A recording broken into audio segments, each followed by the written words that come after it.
Your impact on how even his, so this is a chance for him to change that impression. For sure. So you're looking at Marine One taking off from the White House. This is the very last time President Trump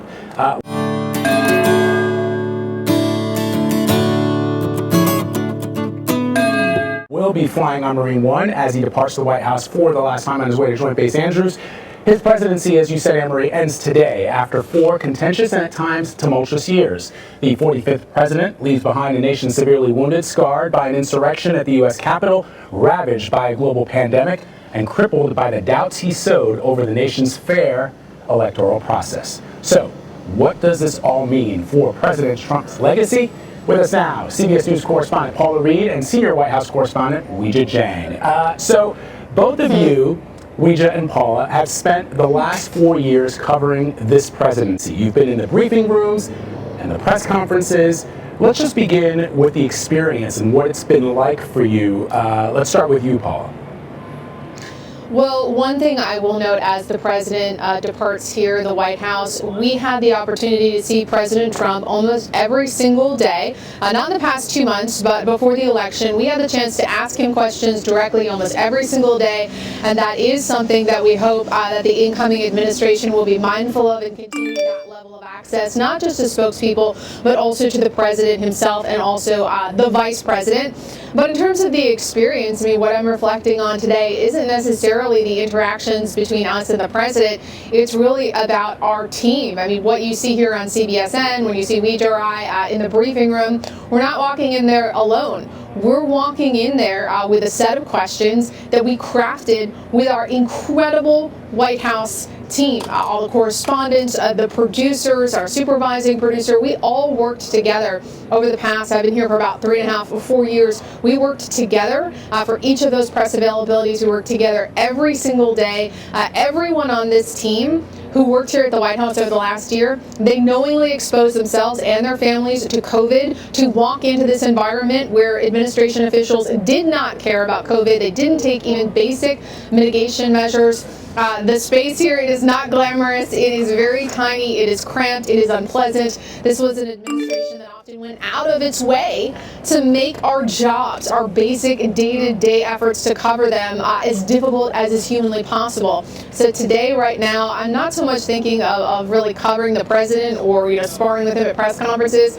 I am just so focused, Vlad and Anne-Marie and Weijia, on our incredible White House team and what it has been like to cover this story with them over the past 3.5, 4 years. They do not get enough recognition for their outstanding reporting and their incredible efforts day in and day out. Weijia, I think, well, first off, let me ask you sort of the same question when you kind of reflect on your experience over the last 4 years. What comes to mind? I think covering President Trump was the assignment of a lifetime because President Trump is a president of a lifetime. There will never be anybody inside the White House like him. And I think that while we realize that during our coverage, we certainly are thinking about it today because of the stark difference that we have already seen between the Trump administration and the incoming Biden administration. And so even though, the president was very unique in his way, he was a character in everything from the way he spoke to reporters, to the way he interacted with his supporters, to the way he conducted policy. But, I think that his legacy, and I've been thinking about this a lot, is really how he has reshaped politics in America and reshaped the Republican Party.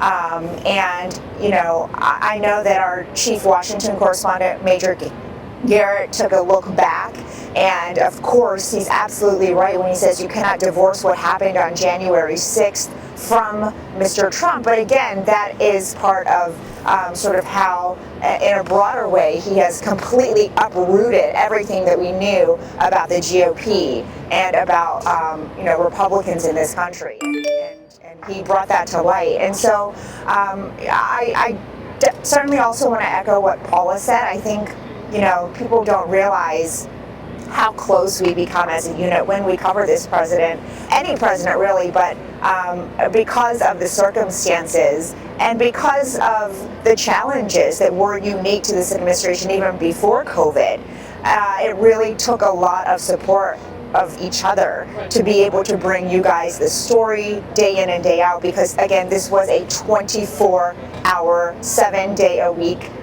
assignment. There were no breaks, and so to do that, we really had to lean on each other. And I am extremely grateful for the experiences that I've had here covering the Trump administration, and again with our stellar team of producers and reporters and other correspondents. Yeah, Paula, of course. So you guys, as we already know, sorry, Emery. I was just going to say, as we already know that this administration's relationship with the media was challenging to say the least, but in particular, this president and female journalists was bumpy. And Vlad and I had the benefit of being able just to talk to you guys sort of casually, or as you're getting a coffee or whatever, and get some of sort of the background experiences that don't make it into stories. So both of you had sort of very memorable exchanges with President Trump. You had a specific exchange with the president over the coronavirus during a briefing. Eventually he sort of walked out, but I want to play some of that. Many times that the U.S. is doing far better than any other country when it comes to testing. Yes. Why does that matter? Why is this a global competition to you if everyday Americans are still losing their lives and we're still seeing more cases every day? Well, they're losing their lives everywhere in the world, and maybe that's a question you should ask China. Don't ask me, ask China that question, okay? When you ask them that question, you may get a very unusual answer. Yes, behind you, please. Sir, why are you saying that to me specifically? I'm telling you, I'm not saying it specifically to anybody. I'm saying it to anybody that would ask a nasty question like that. That's not a nasty question. Please go ahead. Why does it matter?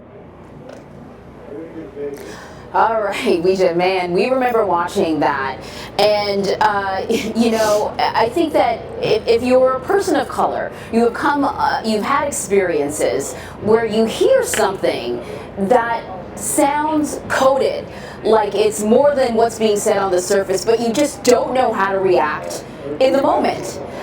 And so I think a lot of people watched your face and understood what you were kind of going through. Can you kind of relive that moment for us? When the president said that, and when you thought, wait a minute, I got to ask him to explain himself. Well, first of all, the answer was a complete 180 from my question, because I was trying to understand his thinking as he approached responding to COVID-19. And I think, trying to get some understanding of why he viewed it as a competition with the rest of the world, rather than a competition against the virus, which is what it was. But to your point, Anne-Marie, I think, for every journalist, based on our personal experiences and our perspectives, we interpret things differently, we hear things differently, and I heard something in that question that I thought deserved a follow-up, and so I reflected a lot about that moment. And I think what matters more than what I was thinking is what the president was thinking. And I think it just goes to show once again the lengths that he went to not take responsibility for the U.S.'s response to the virus. And from day one, it was going to be a blame game, blaming everyone and every thing except his own decision making, which of course now we know has been cobbled together in a way that is really shocking and will be written about for decades to come, because we know that even though he may have had good intentions, wanting to lead the country and offer hope, he said himself that he wanted to downplay the severity of this virus. And so in that particular moment, and aides have told me this in conversations, the president was just laser focused on the fact that I mentioned people were still losing their lives. And so he instantly became defensive. And that's why he, according to the sources who I've spoken with about this, that's why he said you should ask China. But, you know, again, we're also seeing and hearing things in the moment that are different. And if you go back and watch Mr. Trump, you know, the way that he delivered the very word China was emphasized in a way that could have been personal. So, you know, we are always just trying to find more context for people at home, and that's what I was trying to do in that moment. And, you know, Paula, it was just, we just mentioned the way that the president talked about the coronavirus, the way he informed the American people, which is to say he didn't inform them all that much. And I'm struck by the fact that this week will mark the week that we first discovered that someone in the United States had been infected with COVID-19 just about a year ago, January 21st, 2020. And of course, yesterday we passed that milestone that we never thought we would. More than 400,000 Americans have died because of the coronavirus pandemic. And in addition to that, Paula, the President of the United States leaves office as the only American president to be impeached twice. When you think about that, and you think about, you know what I think about, Paula, often when I reflect on this presidency, I think what could have been. The president, and the reason we asked both of you to sort of give us your thoughts in covering this president, he made it about you. Journalists, the news is generally not about reporters, but the president of the United States, in sparring with reporters more than any other president in history, perhaps going back to, you know, the early days of the Republic, he made the story. His presidency is inextricably linked to the work that you and your colleagues at the White House Press Corps do. And I keep thinking back to what could have been. The President of the United States went to Washington, he said, to drain the swamp. We didn't see any of that. The President of the United States said that, you know, he wasn't a politician, he was a businessman, so he was going to be able to rise above the partisan rancor and get things done. He was a great deal maker. Faced with this virus, can you imagine if the president had just simply told Americans to wear a mask, to be socially distant, and that we will get through this the way we've gotten through every difficulty in our republic, how different things might have ended for him? Well, I don't necessarily have to imagine. We can go to our reporting from the beginning of the pandemic. Initially, the plan was to outsource the handling and the messaging to the vice president. They knew that this was going to be a political liability. There's no way a pandemic is going to go well. And I would imagine it would go this poorly or be this big of a deadly disaster. But they wanted to pass the buck to the vice president in case it didn't go well. They could potentially replace him on the ticket or just lay the blame on him. Well, when the president saw how much attention, how much positive press, really, the vice president was receiving, he wanted to take over the messaging. Now, interestingly, the vice president also tried to pass off this responsibility. I remember his staffers telling me that they were bringing in a woman named Dr. Deborah Birx, who was going to be leading these briefings. But that's, of course, not what happened. The president wanted to take over the messaging, and it was an absolute disaster. It was an abdication of responsibility. This White House repeatedly lied to the American people about the threat posed by this virus. They put misinformation in the bloodstream so that people are now, many of them are reluctant to get this vaccine. There was so much distrust of this administration, of the government, based on its handling of this pandemic, going back to the early days, the CDC bungling the rollout of tests, of other sort of technology that people needed to try to get a sense of just how widespread this was. So this was an absolute disaster, and a large part of the reason that the president was not reelected is because the things that he said during those briefings, his insistence on taking over the messaging, on telling people things that were not true, contradicting his own medical team. People saw through that. While they were willing to look past questions about Russian meddling, questions about porn stars, questions about pressuring foreign leaders for political favors. When it came to the pandemic, this was an issue of life and death, and it was clear every time the president entered the White House briefing room that he was not being honest. And even as they tried to pass responsibility onto local governments, the fact is that this was the Trump administration's failure, and this will forever be one of the biggest parts of his legacy. Yeah, you know, even during last night's address, the video address that he put out, he characterized the pandemic as a win for his administration. The vaccines were, were going swimmingly, and we know that is just not the case. We know that his administration has fallen tremendously short when it comes to the promised number of people who would be vaccinated, that there are some areas of this country, some states that are warning they're about to run out of vaccine. But that's what he chose to deliver yesterday, and once again he called it, the China virus, and this is taped. He's not winging it. It was deliberate. And so for sure, the coronavirus, I think, is going to overshadow things. Certainly the events of the last couple of weeks, the insurrection at the Capitol, the second impeachment. But I want to ask you, Lee, yesterday the president listed off a number of things that he considered his accomplishments, and many of them will be disputed. But he did have some wins. What would you identify as at least a few of his wins during his tenure? Well, I mean, if you look at the economy, the fact is it was thriving for 3 years, and whether that's because President Obama left him a foundation to build on or not, under the Trump administration, people had more money in their pockets and they were feeling it, which is exactly why he was so hesitant to embrace mitigation efforts to curb the virus, because he was worried about how that would impact the economy and those shining numbers.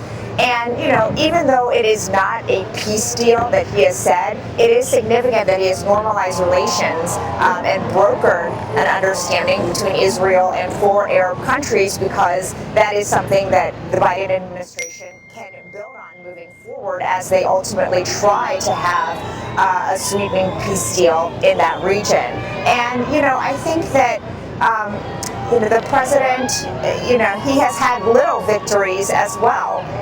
I think we're hearing a little bit of supporters who believe just that. Yes. As he prepares to deliver a farewell speech before he heads to Florida. Let's listen. Let's go ahead and listen, Rita. And I can tell you that from the bottom of my heart, this has been an incredible 4 years. We've accomplished so much together. I want to thank all of my family and my friends and my staff and so many other people for being here. I want to thank you for your effort, your hard work. People have no idea how hard this family worked. They worked for you. They could have had a much easier life, but they did a fantastic job. I just want to thank all of you, everyone. I want to thank Mark Meadows, who's here, someplace right there. I want to thank Mark. But it's been something very special. We've accomplished a lot. Our First Lady has been a woman of great grace and beauty and dignity. And so popular with the people, so popular with the people. In fact, honey, would you like to say a few words, please? Being your First Lady was my greatest honor. Thank you for your love and your support. You will be in my thoughts and prayers. God bless you all. God bless your families. And God bless this beautiful nation. Thank you. What else has to be said, right? But what we've done, that's true, honey, great job. What we've done has been amazing by any standard. We rebuilt the United States military. We created a new force called Space Force. That in itself would be a major achievement for a regular administration. We were not a regular administration. We took care of the vets, 91% approval rating. They've never had that before. The vets have given us, the VA, the vets have given us an approval rating like has never been before. We took care of our vets and our beautiful vets. They were very badly treated before we came along. And as you know, we get them great service, and we pick up the bill, and they can go out and they can see a doctor if they have to wait long periods of time. We got it so that we can sadly get rid of people that don't treat our vets properly. We didn't have any of those rights before when I came on, so our vets are happy, our people are happy, our military is thrilled. We also got tax cuts, the largest tax cut and reform in the history of our country by far. I hope they don't raise your taxes, but if they do, I told you so. And if you look at the regulations, which I consider the regulation cuts to be maybe even more important, that's why we have such good and have had such good job numbers. The job numbers have been absolutely incredible. When we started, had we not been hit by the pandemic, we would have had numbers that would never have been seen. Already our numbers are the best ever. If you look at what happened until February a year ago, our numbers were at a level that nobody had ever seen before. And even now, we really built it twice. We got hit, nobody blames us for that. The whole world got hit, and then we built it again. And now the stock market is actually substantially higher than it was at its higher point prior to the pandemic. So it's really, you could say we built it twice. And you're going to see incredible numbers start coming in if everything is sort of left alone. Be careful. Very complex. Be careful. But you're going to see some incredible things happening. And remember us when you see these things happening, if you would. Remember us, because I'm looking at elements of our economy that are set to be a rocket ship up. It's a rocket ship up. We have the greatest country in the world. We have the greatest economy in the world. And as bad as the pandemic was, we were hit so hard, just like the entire world was hit so hard. Places that thought they got away with it didn't get away with it. They're suffering right now. We did something that is really considered a medical miracle. They're calling it a miracle, and that was the vaccine. We got the vaccine developed in 9 months instead of 9 years or 5 years or 10 years or a long time. It was supposed to take a long time, many, many years to develop a vaccine. We have 2 out. We have another one coming almost immediately, and it really is a great achievement. So you should start to see really good numbers over the next few months. I think you're going to see those numbers really skyrocket downward. And I can only say this, we have worked hard. We've left it all, as the athletes would say, we've left it all in the field. We don't have to come and say, we'll never say in a month when we're sitting in Florida, we're not going to be looking at each other and saying, you know, if we only worked a little bit harder, you can't work harder. And we had a lot of obstacles. We went through the obstacles. And we just got 75 million votes, and that's a record in the history of sitting presidents. That's an all-time record by a lot, by many millions. In the history of sitting presidents, it's been really just an honor. One of the things we're very, very proud of is the selection of almost 300 federal judges and 3 great Supreme Court justices.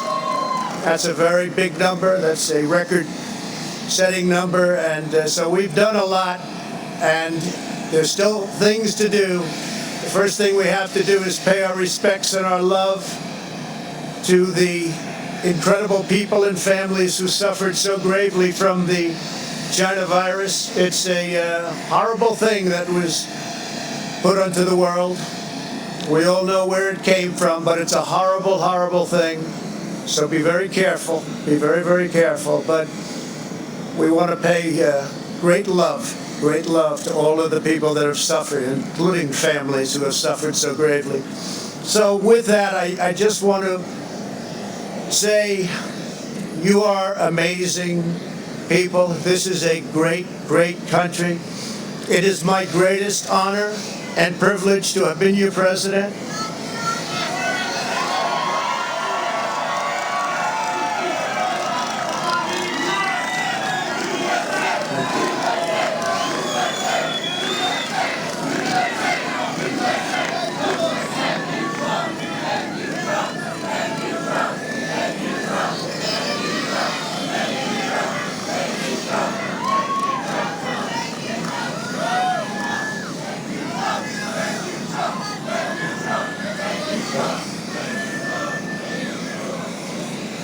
I will always fight for you.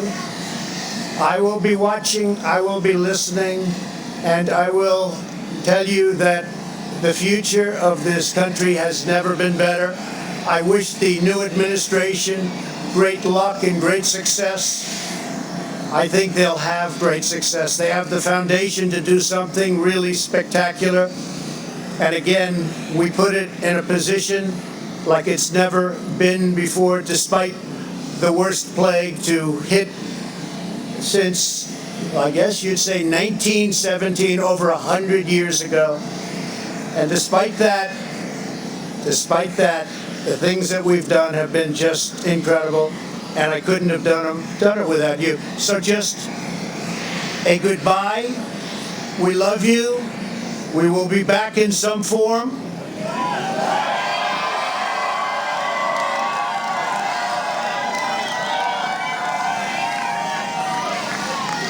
And again, I want to just, in leaving, I want to thank our Vice President, Mike Pence, and Karen.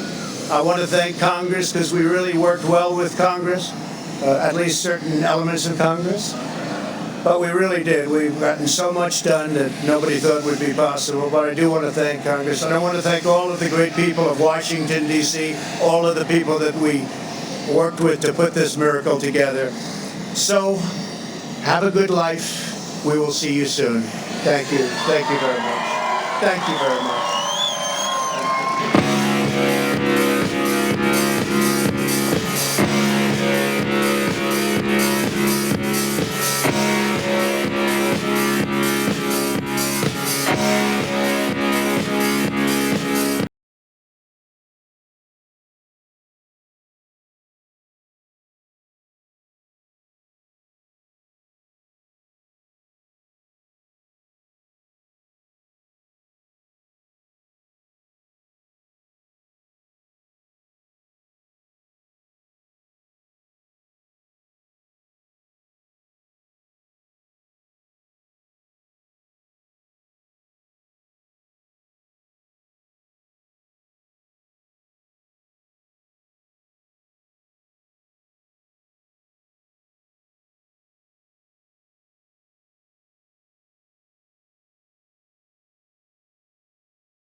speech that was sent to news organizations that he was prepared to deliver. And as you say, he really didn't hit on any of the points made in the speech. He did what he always does, which is he riffed, and he talked about some of his greatest hits. And he did, I will point out, mention Mike Pence, because we know that the vice president has in many ways been sort of acting like the president in the last couple of weeks. We haven't seen much of President Trump, but he did thank the vice president and his wife Karen before getting off the stage, and we saw his family members there, but he didn't thank any of his family members. We saw Mark Meadows, the chief of staff, who you know, I mean, history will not be kind to Mr. Meadows, and all he got was barely a handshake as the president walked by him to get on Air Force One. So there we are, watching the rest of the family aboard Air Force One for the very last time as they head to Mar-a-Lago. We're going to break this down a whole lot more. We're going to watch the plane take off in just a few moments, but let's bring in CBS News political contributor and Democratic strategist Antoine Seawright and CBS News political analyst Leslie Sanchez. They're joining us now to talk about what we've just witnessed and what we can expect to see in the next couple of hours. So Leslie, I don't know if you got a chance to see the speech that the president was prepared to deliver. Very good speech, very nice speech. In it, he talks about some of the things that he's accomplished, and he, of course, mentions the people who have been a part of his administration. We didn't really hear that from the president, but not surprised at all. I mean, we were saying before this that this is the speech, but he most likely will not stick to it. Not at all, Thad, but doesn't he get the benefit of both? Everybody's read that speech that needs to read it. Historians will read that speech and compare it to what he actually said. So in many ways, he gets his message out. For many people in this country, they're saying they are breathing a sigh of relief. They were ready for the president to leave. They have wrung their hands enough and really needed to move on. And this is a big step to move on. What's interesting about the president's speech, remember, half this country supported him. Less than half, let's put it that way. And for many, he did talk and finally sound like the president that they'd hoped he could be. Much more conciliatory in tone, much more optimistic in terms of wishing great luck and success. And people can parse out, why did he say luck? The one thing that is true about this address compared with everything else he's done is it's authentic to him.